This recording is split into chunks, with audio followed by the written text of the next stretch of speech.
Some think that Russia's recent steps on START II and the Comprehensive Test Ban Treaty are a double-edged sword, but we welcome good news from Moscow. This is the kind of arms race America likes to see. As for the broader concerns raised by missile defenses, if the Clinton administration were bent on sabotaging the ABM Treaty and strategic arms control, we have surely gone about it in a strange way. In the open, with care, and in consultation not only with Congress, but after extensive discussions with our allies and other countries, Russia and China emphatically included. The world has changed dramatically in the almost 3 decades since the ABM Treaty was signed. That treaty has been amended before, and there is no good reason it cannot be amended again to reflect new threats from third countries outside the strategic deterrence regime. And please remember that we're talking about a system capable of defending against at most a few tens of incoming missiles. It is not intended to degrade Russia's deterrent, nor will it have that result. Wherever our upcoming strategic negotiations with Russia may lead, since the Cold War's end, we have already made remarkable progress in nuclear disarmament. Under START II, the United States and Russia have committed to reduce deployed strategic warheads by some 2/3 from Cold War levels. And we agreed in 1997 to a START III framework that would cut these arsenals by 80% from those peaks. Russian ratification of START II will give new impetus to our START III efforts. And as Presidents Clinton and Putin recently announced, progress toward continued strategic reductions will be one of the major goals of their upcoming summit. The nuclear arsenals of the United States and the Soviet Union had 4 decades to grow in size and sophistication. Since the fall of the Berlin Wall less than 11 years ago, the United States alone has dismantled about 60% of our nuclear weapons. Simple math and common sense both suggest that it is folly to give up on a START process, which is doing exactly what is called for in Article 6. Speaking of math, the American taxpayer has already provided over $5 billion for many of the costs associated with nuclear disarmament in the former Soviet Union. These programs of cooperative threat reduction represent real arms control, destroying missiles, securing fissile material, peacefully employing nuclear scientists, ending plutonium production for weapons. We consider it a wise, continuing investment in global security, and we consider it a credit in the U.S. ledger under Article 6 as well. We have also worked with our allies to reduce the number of nuclear weapons within NATO by 85% since 1991.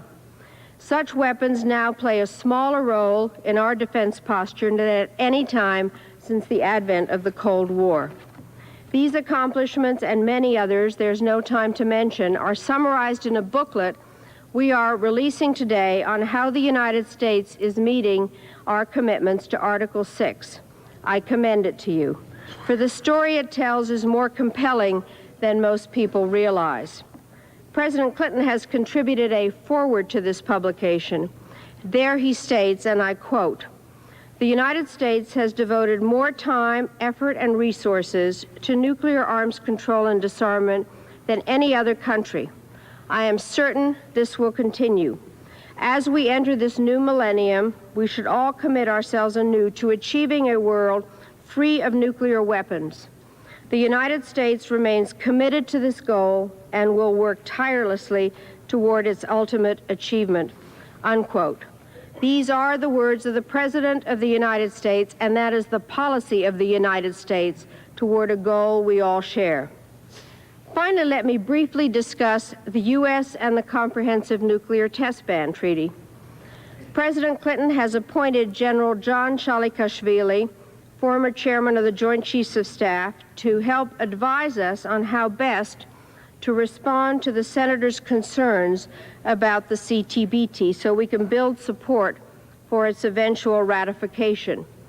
Meanwhile, we have made it clear that the United States will not resume testing and are urging other nations to do the same and to sign and ratify the treaty. And our work and support for the treaty's preparatory commission have continued.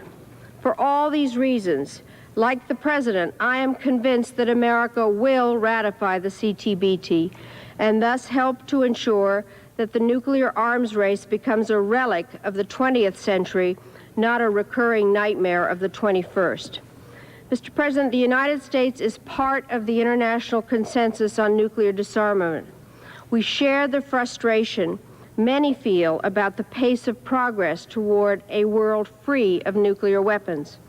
But we also know that if countries demand unrealistic and premature measures, they will harm the NPT and set back everyone's cause.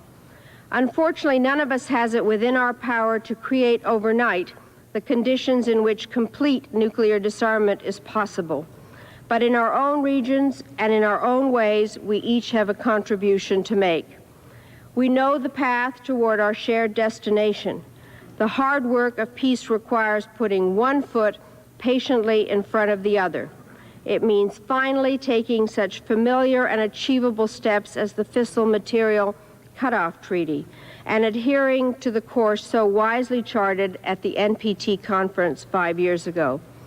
This is a road we can all walk together, and I'm confident that if we are together, we will succeed with the help of this irreplaceable treaty in building a world that is safer and more secure for us all. Thank you very much. I thank the Honorable Mrs. Madeleine Albright, Secretary of State of the United States of America, for her statement. I now have the honor to invite the Ambassador and Director General of the Department of Arms Control and Disarmament, Minister of Foreign Affairs of China, His Excellency Mr. Shah Zukang, to take the floor.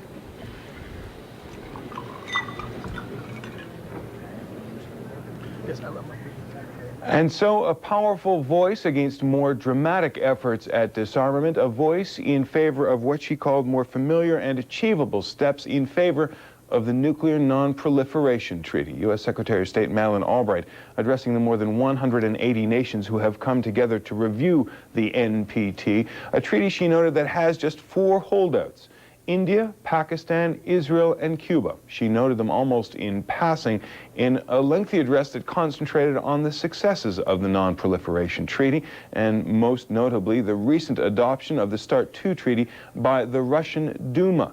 The Non-Proliferation Treaty, she suggested, is working. More dramatic efforts at disarmament that have been pressed by other nations would not be wise, she said. Instead, the world should continue to work under the Non-Proliferation Treaty, making all nations signatories and making sure its signatories observed the commitments that they had entered to.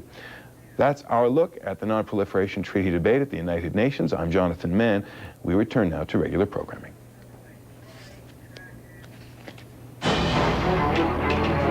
This has been a CNN live event.